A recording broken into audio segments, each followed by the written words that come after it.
नमस्कार भावांनो बहिणींनो, आता तुमच्या ताईनं मस्त दोडक्याची भाजी बनवली. शिराचा दोडका होता. हरसू भैयाला काय दोडका आवडत नाही, पण तरी पण ती म्हणे मम्मी मी खातो. तर सुट्ट्या लागेल तर लेकरं आळस करायला लागलेत. आता नाश्ता आता पप्पाला सुट्ट्या लागण्यातच हे 2-3 दिवसात. तर पप्पा म्हणे सुट्ट्या लागल्या तर तुम्हाला मी लवकर शॉपिंग करून देईन म्हणे. आणि जास्त काही येळ लागत नाही मला, सामान घ्यायला काही येळ लागत नाही. लेकरा पुरीचे सामान घ्यावं लागतात, बारीक बारीक भावाच्या पुरी आहेत तर द्यायचं मग सामान. मला काही एवढा येळ लागत नाही, मी लगेच शॉपिंग करून घेत असते. मागच्या वर्षी तर एका दिवसात सगळी शॉपिंग झाली ती. ह्या वर्षी तर दीदी आहे, तर दीदी काही मदत करण आहे ना ग दीदी मला, का नाही करणार?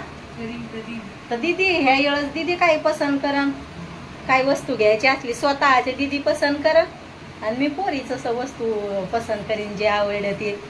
तर छकू दीदीला मी असं पण सामान घेतच राहते काही ना काही, म्हणजे मी सारखं घेत राहते. दाजी काय म्हणत नाही सारखं घेते म्हणून. आणि मायापक्षी मी छकू दीदीला जास्त घेत असते.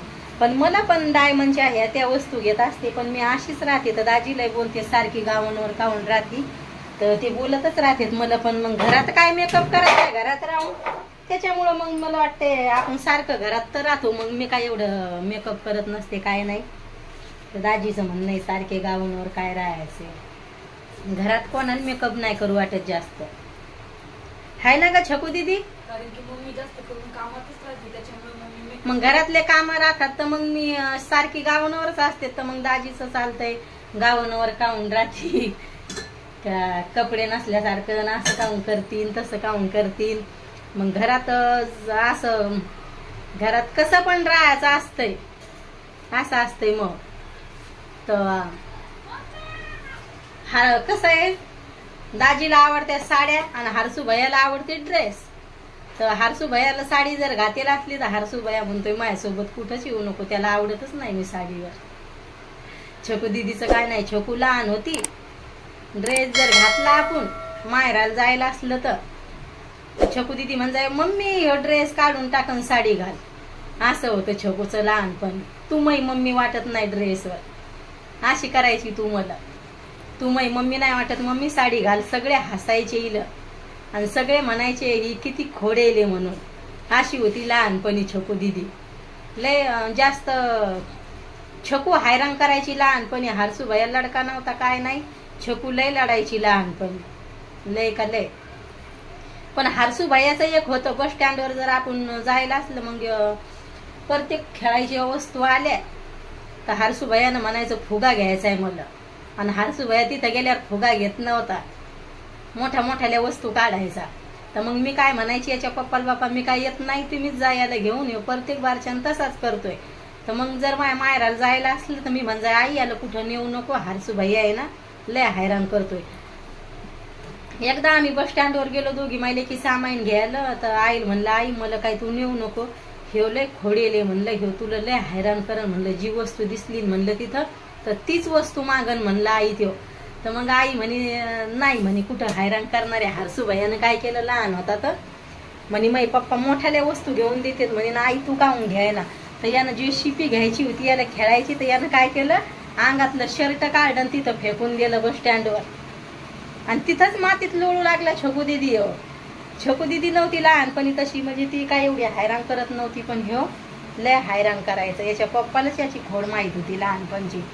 आणि आता लहानपणी तसा होता त्यो आणि आता मोठा झालाय तर लय समजदार माणूस आहे. आपण जर त्याला किती जर राग बोलला हरसूला तर हरसू भैया मला कधीच जबाब देणार नाही. लय इज्जत करतोय ती मै, मला कधी बेजार करणार नाही. तू हरसू भैया मी असं नाही म्हणत, तुम्ही माणसां स्वतःच्या लेकराची तारीफ, पण चांगले लेकर आहेत हे. लहानपणी लय खोडेल होता, ती जे वस्तू आवडली तीच वस्तू घेणं लागायची त्याला. लय जीव लावतोय मला. मी थोडीशी जर मला टाइम लागला दुकानात जर गेलं तर हरसू भैया मै वाट पाहत बसंत. हरसू भैयाचे म्हणजे असा आमचा हरसू भैया लय चांगला आहे. तर हरसूचे पप्पा म्हणतात वैसू तू याला सोबतच घेऊन जाय बापा, हे तू लय वाट पाहत बसतोय. जर दुकानात जर गेलं का कोणी भेटलं आपल्याला का टाइम लागला, मी गंज लेकर पाहते माय बापाला वापस बोलतील हे बोलतील, पण हरसू मला लय चांगला आहे, लय जीव लावतोय मला. कधीच हरसू भैया मला जबाब देत नाही. जर त्याला जर आपण काही बोल द्या म्हणतोय मम्मी कधीच रुसणार नाही, काय नाही काय नाही. छकू दिदी पण तशीच आहे, दोघं तसेच आहेत. आपण जर त्याला बोललं तर ते काय रुसणार नाहीत. असे लेकरं आहेत आमचे, बोलणार नाहीत काय नाही, असा कधी रागावणार नाही. हर्षूचे पप्पा म्हणते तर आपले लेकरं लय चांगले आहेत, वैसू मी लय कमवलंय, आपले लेकरं चांगले निघलेत. तर म्हणते तर आपल्या लेकराचं टेन्शन नाही, आपले दोन्ही लेकरं चांगले आहेत. तर लय भारी वाटतंय लेकरं चांगले निघलेत. तर एवढं आहे. हर्षू भैयाला नाश्त्याला अल्लग लागतंय तेवढंच आहे हर्षू भैयाचं, नाही तर काय वापस बोलणार नाही काय नाही काय नाही. असा आहे आमचा हर्षू भैया, लय भारी आहे. लहानपणी होता तसा ते, जे वस्तू लागली तीच वस्तू घ्यायची त्याला. आता ते काय वस्तू मागत पण नाही, आता एवढा हैराण पण नाही करत, मोठा झालाय. तर असं आहे आमच्या हर्षू भैयाचं. आता काय लय हैराण करत नाही काय नाही, घडी घडी वस्तू मागत नाही. नाहीतर लहानपणी त्याला लगे असे पैसे ठेवूनच देणं लागायचे जे वस्तू. आणि छकू दिदीचं एक होतं लहानपणी, गोळे इकायला यायचे उन्हाळ्यात. तर गोळे इकायला यायचे तर सारखी वाटी घेऊन जायची, गुजरातीत बोलायची, लाल कलर आपो शंकरबाय, अशी करायची छकू दिदी. असं होतं आमच्या लेकराचं बालपण.